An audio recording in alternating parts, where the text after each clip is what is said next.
Hello, Mersey Synod, and welcome to this small tutorial on using breakout rooms. There's plenty more tutorials on the Zoom website as well if you'd like to visit www.zoom.us. I'm here this morning with my trusty tech partner, Ruben. Ruben's also the Youth Assembly moderator. And as you'll see, we've got a couple of other visitors as well. We've got Ruben's other phone and my other phone as well, just so we can demonstrate using breakout rooms nice and easily. So as a host of a Zoom meeting, I have the breakout rooms function, and on my computer, this is down at the bottom here. As Lawrence and I have said before, we recommend when you are hosting a meeting, particularly to be using a computer rather than an iPad. But if you are using an iPad, then we can discuss that at a later time as to where the breakout rooms function is. So we've got the breakout rooms function just at the bottom here, so I can click that straight away just to kind of open up this first dialog box. And you'll see, because the host never goes into breakout rooms, or not totally anyway. So you'll see I've got 3 participants left to assign. I've got Ruben, I've got Ruben's phone, and then my phone as well. So we're assigning 3 participants, and it's saying how many breakout rooms would I like to assign them to. Now, fortunately, Zoom has done the maths for us here, and it said that that equates to 1 participant per room. Obviously, if there's plenty of you, you can basically adjust the number of breakout rooms to fit how many people you want in if you want to do it that way instead. And then I've got 2 options. I can either assign them automatically or manually. Automatically is nice and easy. It's going to randomly allocate my participants to a breakout room. And so if I click to create rooms, then they would all be assigned perfectly well.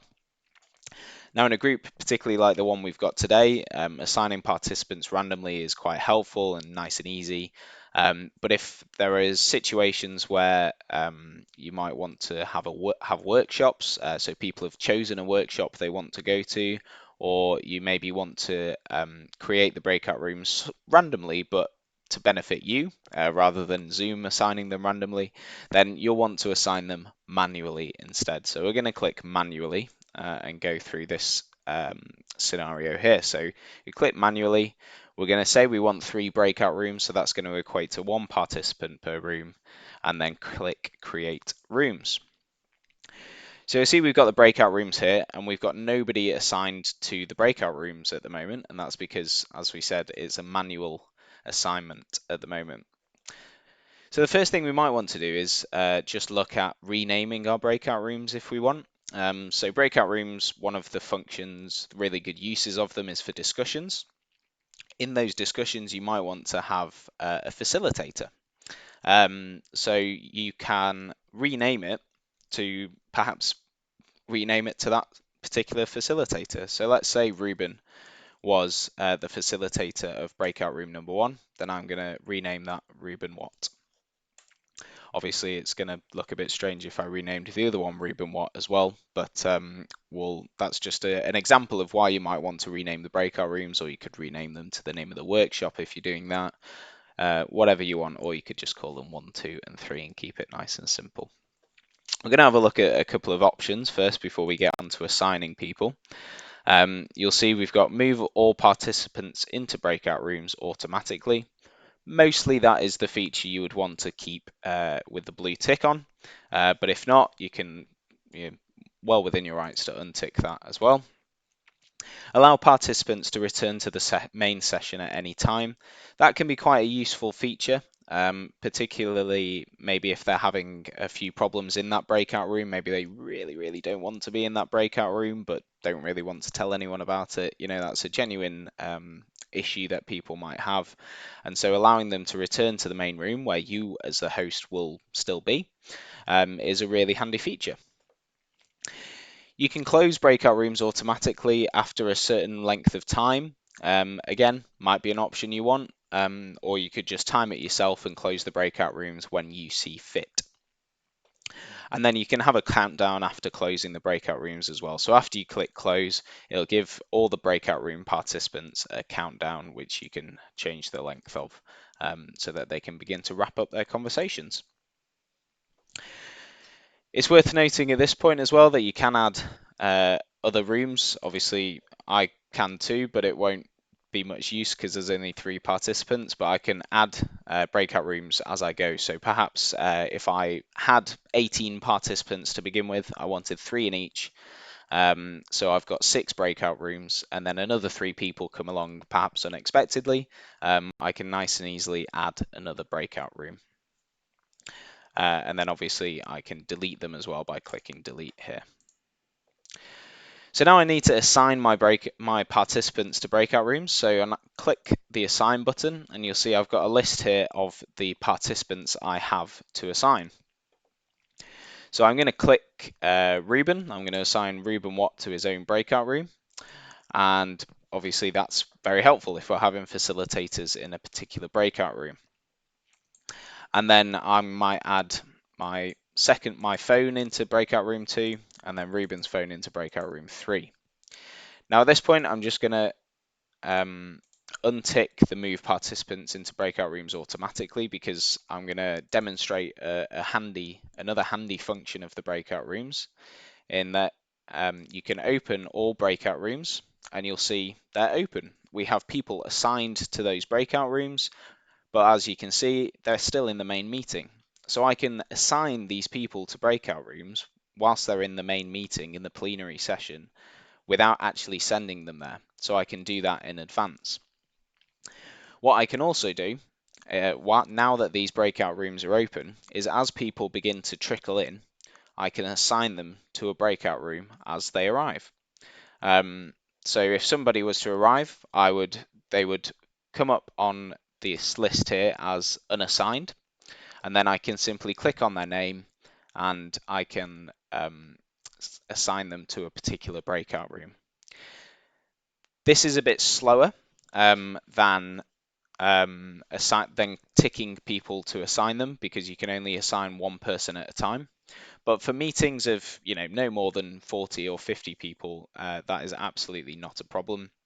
When we hosted the 5 Northerly Synods conference with over 200 people, we were thinking we would actually need to use the tick to assign function rather than assigning people individually. But one tip we would give to everyone is that if you are thinking of having perhaps quite a big meeting with breakout rooms, set yourself quite a big amount of time to allocate people. So get people to arrive over quite a large space of time. Half an hour is quite a good number, so that those who arrive half an hour early can be assigned to a breakout room straight away, and then you can sequentially go along as people arrive in the next half an hour, allocating people individually to breakout rooms. If you're really struggling to do that and you're struggling to keep up, then what you can do is close all the rooms. You'll see people have retained their assignment, but then you can actually still assign people by ticking to assign to their breakout rooms. So if I clicked here, then you'll see I've got the list of, and it'll have a list of unassigned participants below Ruben's name here that I can tick to assign. And then when I'm ready, again, I can just reopen them. And because I didn't have it ticked, people haven't been assigned to their breakout rooms properly. Well, they haven't been sent there, sorry. So I can move participants as well. So I can click move and move them to a different breakout room. Obviously, we're still in the main session at the moment. And so then what we're going to do is we're going to assign our participants, move them automatically to the breakout rooms, and then I will bring them back very shortly. Just for the purposes of this video, I'm not going to have a countdown after closing the breakout rooms, just so they can come back in when I want them to. And so when I click open new rooms in a second, everyone is going to disappear and go to their breakout rooms.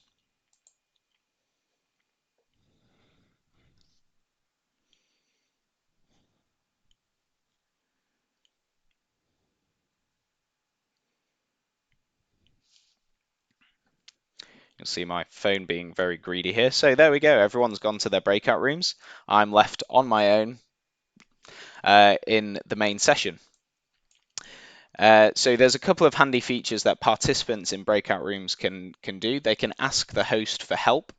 So if they're, I don't know, struggling with a question, can't remember the question, or they just want to ask a question, whatever circumstance, those people can ask the host for help, and that host can join a breakout room. You can see here I can join one, um, and so I'm just going to close the breakout rooms now. That was the quick example of it going on, but you see I can move Ruben's phone to say breakout room 2, and that will move across just gradually. There we are. So breakout room 3 is empty, and you see I've got Ruben's, and I have Ruben's phone in my breakout room.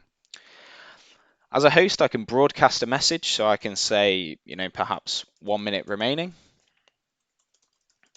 If it's worth noting, if you set a time for the breakout rooms, that time will be permanently visible to everyone in the breakout room. So, but it might still be good to have a 1 minute warning or 2 minute or whatever. It's worth noting those broadcasts last for 10 seconds. So don't put too much information in your broadcasts, but you might want to remind people of the questions or question or whatever. But do note that it's only going to last for 10 seconds.